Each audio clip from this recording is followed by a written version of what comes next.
সেই গল্পের আসর রঙিন হলো পলকে তোমাকে হঠাৎ পেয়ে যেন প্রেম তুমি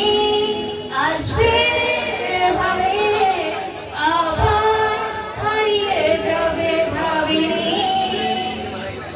আজও আছে সে পথ শুধু নেই তুমি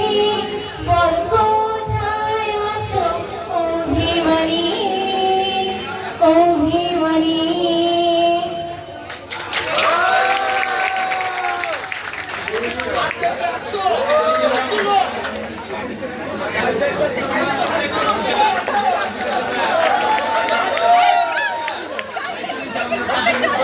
সুন্দর